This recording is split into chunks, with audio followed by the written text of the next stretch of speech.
नमस्कार दोस्तों। वैसे तो मैं राजनीति पर बहुत ही कम वीडियो बनाता हूँ और करंट टॉपिक्स पर तो बहुत कम। और उसका कारण यह है कि मैं अभी बॉलीवुड पर ही फोकस करता हूँ जब तक चैनल के लिए एक टीम ना बना लूँ।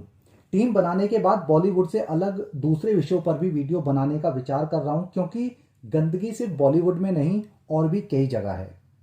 पिछले कुछ दिनों से महाराष्ट्र की राजनीति में एक इंसान ने तहलका मचा रखा है। महाविकास आघाड़ी सरकार का ऐसा कचूमन निकाल दिया कि शेर की तरह दहाड़ने वाला ठाकरे परिवार और शिव सैनिक डिफेंसिव मोड में आके प्रेस कॉन्फ्रेंस कर रहे हैं। हालांकि कल थोड़ा सा लगा कि उद्धव ठाकरे ठाकरे खानदान की परंपरा को आगे बढ़ा सकता है, लेकिन उद्धव ठाकरे में बाला साहेब ठाकरे वाला करंट और एटीट्यूड नहीं दिखाई देता। महाराष्ट्र में ठाकरे परिवार का नाम बहुत बड़ा है और ठाकरे परिवार को सीधी चुनौती देने वाला और महासरकार को घुटनों पर लाने वाला एकनाथ शिंदे अचानक से इंटरनेट सनसनी बन गया है। समाचार चैनल वाले और दलाल मीडिया ऐसे ताली पीट रहे हैं जैसे उनके पापा जो है अब नई मम्मी लाने का वादा कर चुके हैं। मतलब बेगानी शादी में अब्दुल्ला दीवाना।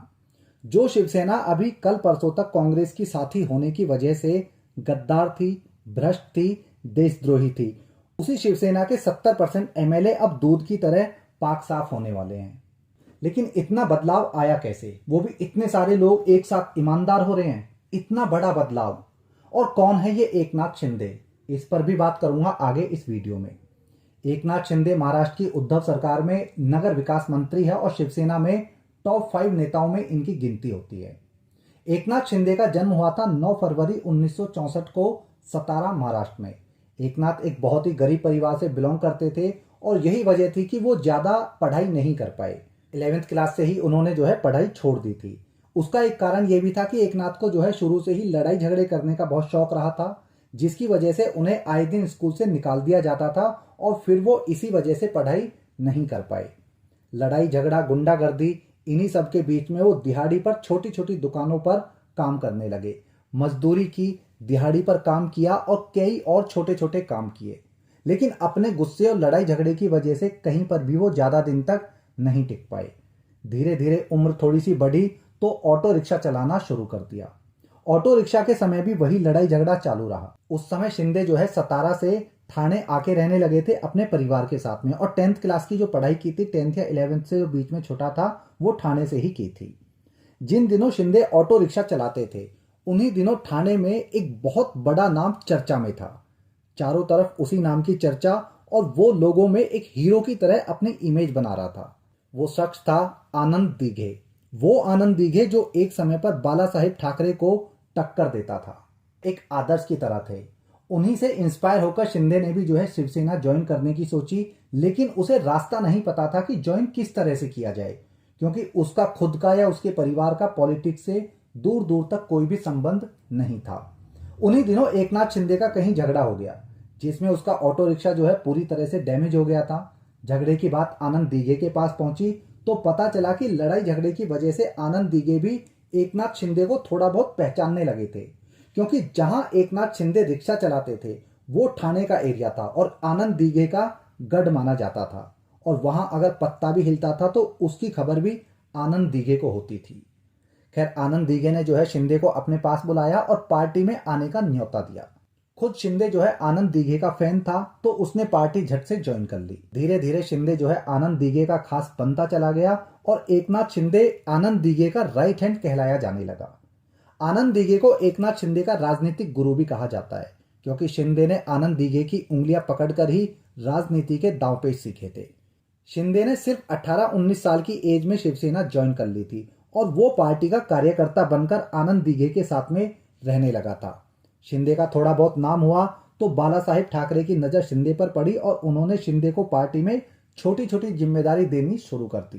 लगभग 15 साल तक कार्यकर्ता के रूप में काम करके, या यूं कहें कि कार्यकर्ता के भेष में लड़ाई झगड़ा करने वाले टपोरी के रूप में काम करके पार्टी ने शिंदे को इनाम दिया और साल 1997 में पहली बार चुनाव लड़ा। पहला चुनाव था नगर निगम का चुनाव, जिसमें दीघे ने जो है शिंदे को पार्षद का टिकट दिया और शिंदे ने भी जो है ये चुनाव जीतकर अपने ऊपर विश्वास बनवाए रखा। 2001 में पार्षद का चुनाव हारा तो 2002 में फिर से पार्षद का चुनाव जीता। साल 2000 में शिंदे जो है अपने परिवार के साथ में सतारा में बोटिंग करने गया था और बोटिंग के समय शिंदे के 2 बच्चे, 11 साल का लड़का और 7 साल की बेटी पानी में डूबकर उनकी जो है मौत हो गई, शिंदे के सामने ही। इस घटना ने शिंदे को बड़ा नेता बनने में काफी अहम भूमिका निभाई। हादसे के बाद शिंदे ने जो है पॉलिटिक्स छोड़ने का पूरी तरह से मन बना लिया था, लेकिन आनंद दीघे के कहने पर वो फिर से पॉलिटिक्स में आ गया। शिंदे का अभी भी एक बेटा है जो कि शिवसेना पार्टी से ही सांसद है। साल 2000 में शिंदे जो है फिर से पॉलिटिक्स में आ गए और काफी ज्यादा एक्टिव रहने लगे। लेकिन साल 2001 में एक सस्पिशियस हादसे में शिंदे के राजनीतिक गुरु कहे जाने वाले आनंद दीघे की मौत हो जाती है। इसके बाद ठाणे की जो सीट थी वो पूरी तरह से खाली हो गई थी, क्योंकि वहां पर सबसे ज्यादा बोलबाला था आनंद दीघे का। क्योंकि ठाणे में आनंद दीघे से बड़ा नाम शायद उस समय जो है बाला साहेब ठाकरे भी नहीं थे। बाला साहेब ठाकरे ने मौके की नजाकत को समझा और साल 2004 के विधानसभा चुनाव में आनंद दीघे वाली सीट से शिंदे को चुनाव का टिकट दे दिया। क्योंकि शिंदे जो है आनंद दीघे के साथ में पहले से ही रहता था, पहले से ही उसकी एक पहचान बनी हुई थी कि आनंद दीघे का अगर कोई खास है तो वो है एकनाथ शिंदे। आनंद दीघे का राइट हैंड होना और उनके नाम का फायदा चुनाव में शिंदे को मिलता है और साल 2004 में शिंदे जो है पहली बार ठाणे से एमएलए बना। इसके बाद 2009, 2014 और फिर 2019 में लगातार चौथी बार एमएलए बना। साल 2005 में नारायण राणे के पार्टी छोड़ने के बाद शिंदे बाला साहेब ठाकरे के और पार्टी के और भी ज्यादा करीब होता चला गया। इसके बाद राज ठाकरे ने पार्टी छोड़ दी तो शिंदे का कद जो है शिवसेना में बहुत ज्यादा मजबूत हो गया। शिंदे बीजेपी की सरकार में भी राज्य के लोक निर्माण मंत्री रह चुके हैं। उस समय शिवसेना गंगा की तरह पवित्र मानी जाती थी, मतलब बीजेपी के साथ में गठबंधन था। 1990 से 2022 तक शिंदे के ऊपर 50 से ज्यादा क्रिमिनल केस दर्ज हुए। इन केसों में कई केस तो काफी गंभीर केस थे जिनमें शिंदे का नाम शामिल था। साल 2019 के एमएलए के चुनाव में जब शिंदे ने हलफनामा दिया तो उसमें खुद इसने जो है 28 क्रिमिनल केसों का जिक्र किया था। अपने क्रिमिनल रिकॉर्ड की डिटेल देना आज की डेट में जरूरी है चुनाव लड़ते टाइम, क्योंकि ये चुनाव आयोग का एक फैसला है, नया नियम है। एकनाथ शिंदे शिवसेना और ठाकरे परिवार का एक लॉयल और समर्पित नेता माना जाता था, लेकिन अचानक से उनका बागी हो जाना, बगावत कर देना और उद्धव सरकार को जड़ से हिला देना काफी लोगों को हैरान कर रहा है। लेकिन जो महाराष्ट्र की राजनीति के थोड़े बहुत भी जानकार हैं उन्हें पता है कि ऐसा कुछ होने वाला था और इसकी कहानी जो है साल 2014 में ही लिखी जानी शुरू हो गई थी। 2014 में भी शिंदे गुट ने जो है बगावत के संकेत दे दिए थे, लेकिन उद्धव ठाकरे ने तब शिंदे की बात मानकर बीजेपी से गठबंधन कर लिया था। इसके बाद शिंदे जो है बीजेपी सरकार में मंत्री बना और यहीं से देवेंद्र फडणवीस और शिंदे की दोस्ती बढ़नी शुरू हो गई। देवेंद्र फडणवीस ने जो है शिंदे को उद्धव परिवार के खिलाफ खड़ा करना शुरू कर दिया था 2014 से ही। उद्धव ठाकरे उस समय भी शिंदे और फडणवीस की दोस्ती से बहुत ज्यादा खुश नहीं थे, लेकिन 2019 में बीजेपी और शिवसेना का गठबंधन टूटने के बाद फडणवीस ने जो है शिंदे को भड़काना शुरू कर दिया और शिंदे को जो है महाराष्ट्र के पद का लालच दिखाना शुरू कर दिया। सीएम पद का लालच अपने आप में बहुत बड़ी चीज होता है और इसके लिए नेता जो है अपनी पार्टी तो क्या अपने देश को भी बेचने से पीछे नहीं हटता है।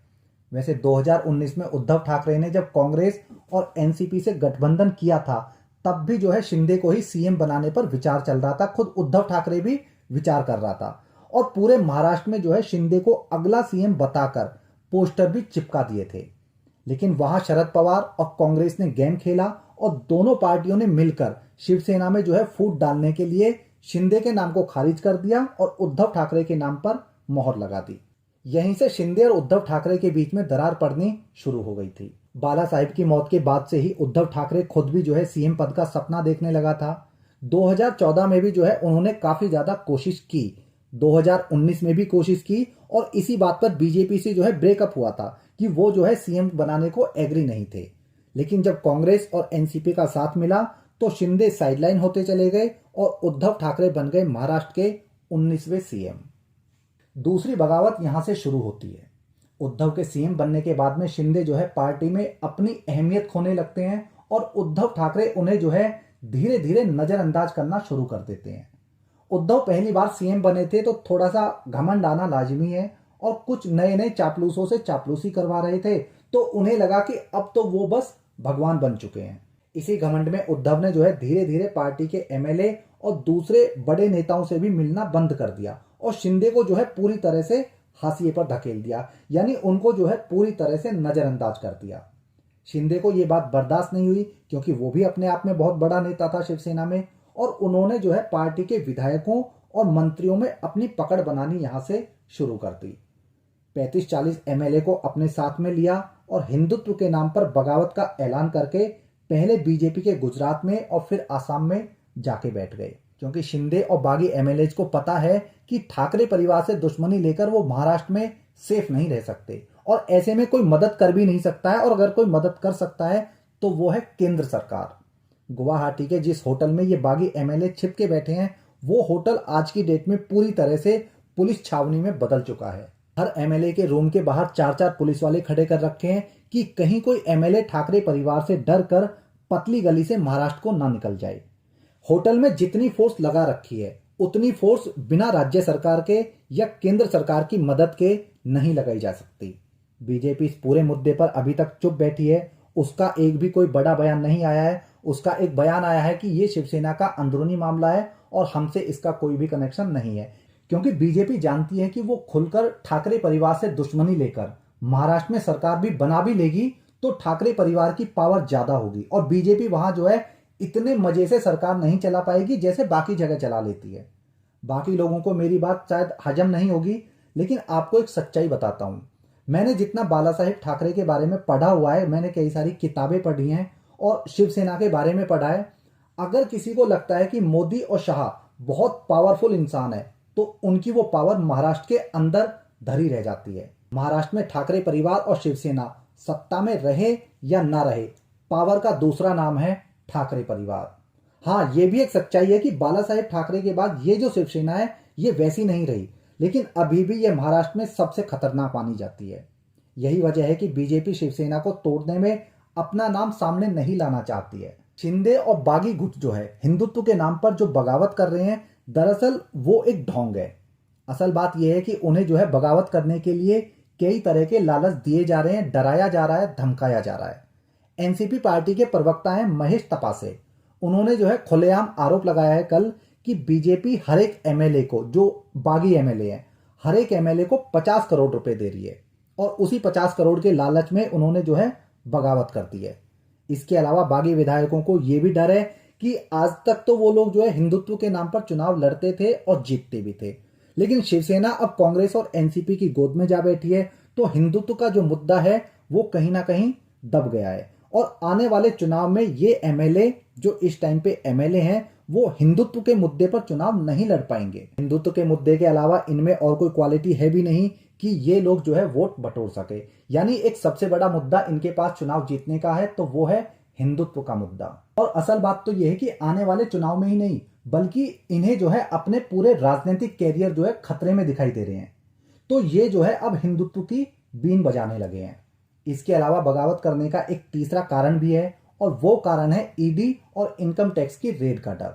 शिंदे व बाकी विधायकों को डर दिखाया जा रहा है कि अगर बगावत नहीं की, उनकी बात नहीं मानी, तो ईडी से बच नहीं पाएंगे। और जितने भी ये एमएलए बगावत कर रहे हैं, शिंदे समेत, कोई भी दूध का धुला नहीं है। इन्हें पता है ईडी के छापे में अंडरवियर का कलर भी सामने आ जाएगा। तो इन सभी कारणों की वजह से बगावत करना यहां पर जरूरी हो गया है। एक तरफ खाई है तो दूसरी तरफ कुआं। वैसे बागी विधायकों पर जमकर पैसा बहाया जा रहा है, ये भी एक सच है। बागी विधायक जिस होटल में रुके हुए हैं वो 7 स्टार होटल है, और उसमें होटल के 70 कमरे बुक कर रखे हैं। एक हफ्ते का सिर्फ कमरों का किराया लगभग 2-2.25 करोड़ रुपए होता है। इसके अलावा खाना पीना और बाकी जो सर्विसेज हैं उन पर हर रोज 8 लाख रुपए खर्च हो रहे हैं। यानी मोटा मोटा अगर जोड़ा जाए तो 2 से 2.5 करोड़ रुपए एक हफ्ते का खर्चा बैठता है। ये वो खर्चा है जो मीडिया में आ रहा है, जो अखबारों में आ रहा है। बाकी वहां पर शबाब और कबाब की जो उधेड़बुन चल रही होगी वो खर्चा तो सामने आ ही नहीं रहा है। ईमानदारी से एक ईडी की जांच यहां पर हो जाए कि ये जो करोड़ों रुपए इन पर पानी की तरह बहाए जा रहे हैं, ये कहां से आ रहे हैं, कौन इनको यूज कर रहा है, कौन इनको लगा रहा है, तो ये जो बागी हैं, ये जो अपने आप को ईमानदार बता रहे हैं, इन सारे बागी एमएलए की जो ईमानदारी है वो इनके पजामे में घुस जाएगी। लेकिन बात वही है कि ईडी की जांच कराएगा कौन। खैर, शिंदे आज जो ईमानदार बनने की कोशिश कर रहे हैं, हिंदुत्व का डंका बजा रहे हैं, हिंदुत्व का राग अलाप रहे हैं, वो सिर्फ अपनी कुर्सी बचाने के लिए। इन बागी विधायकों पर जितने भी केस चल रहे हैं वो सारे बंद कर दिए जाएंगे। शिंदे के 50 केस से 28 केस बचे हैं आज की डेट में, तो अब जो है वो भी जहर खाकर आत्महत्या कर लेंगे। और हिंदुत्व के नाम पर फिर से टिकट मिल जाएगा, जीत होगी और वो 100% जीत जाएंगे। दोस्तों, हर व्यक्ति किसी ना किसी पार्टी का समर्थक होता है, ये सच है। ऐसे लोग बहुत कम होते हैं जो सिर्फ सच सुनना चाहते हैं। आज बीजेपी वाले कांग्रेस और शिवसेना को गाली दे रहे हैं, तो कांग्रेस और शिवसेना जो है बीजेपी पर आरोप लगा रही है। ना तो पॉलिटिकल पार्टी अपनी गलती मान सकती है और ना ही सच बोल सकती है, और ना ही इन पार्टियों के जो समर्थक है वो सच को स्वीकार कर सकते हैं। लेकिन ईमानदारी से कहूं तो ऐसे रिश्वतखोर, भ्रष्ट और दल बदलू नेताओं से ना तो किसी स्टेट का और ना ही किसी देश का भला हो सकता है। लोग कितना भी कहें कि ये उस पार्टी में थे तो बेईमान थे, इस पार्टी में आ गए तो ईमानदार हो गए, कोई ईमानदार नहीं होता है। बिना पैसे के कोई भी अपने 20 साल की या 25 साल वाली पार्टी को नहीं छोड़ता है। रिश्वतखोरी और भ्रष्टाचार जिनके खून में होता है वो देश का या स्टेट का भला कर ही नहीं सकते हैं। ऐसे दल बदल कर करोड़ों रुपए की रिश्वत लेकर कभी भी पार्टी छोड़ देना पूरी तरह से बंद होना चाहिए, और इस पे जो है एक सख्त कानून आना चाहिए कि दल बदलने पर विधायक या सांसद के पद से तुरंत इस्तीफा देना चाहिए। लेकिन ऐसे दल बदलू नेताओं को सबसे ज्यादा फायदा हमेशा सत्ताधारी पार्टी उठाती है, तो सरकार कभी भी जो है इस तरह का कानून नहीं लेके आएगी। पहले कांग्रेस फायदा उठाती थी और आज बीजेपी। ऐसा भी नहीं है कि दल बदलू कानून नहीं है, लेकिन वो जो आज की डेट में कानून है वो लोगों का काटने के लिए बना हुआ है, उससे होता कुछ नहीं है। कहने के लिए है दल बदलू कानून है, लेकिन होना कुछ नहीं है। सख्त कानून बने तभी ऐसे फ्रॉड और घोटाले रोके जा सकते हैं। आज की इस वीडियो में इतना ही। अब सभी लोग जो है गाली देने के लिए आजाद हैं, क्योंकि बहुतों के पजामे में आग लग चुकी होगी वीडियो देख के। कांग्रेस, बीजेपी, शिवसेना सभी के बारे में खुल के बोला हूं तो तीनों पार्टी के जो समर्थक हैं वो सारे के सारे भाई शुरू हो जाओ। लेकिन सुनो, जो भी गाली दोगे वो आप सभी को एडवांस में same to you with your family है। लेकिन अगर सच्चे हो, अगर ईमानदार हो, देश का असल में भला चाहते हो तो किसी भी पार्टी को सपोर्ट किए बिना अपना ओपिनियन जरूर देना। पार्टी का समर्थक होना गलत नहीं है, लेकिन अगर सच को सच नहीं कह सकते हो तो आप एक सच्चे नागरिक नहीं हैं। जय श्री राम, जय महाकाल, जय हिंद।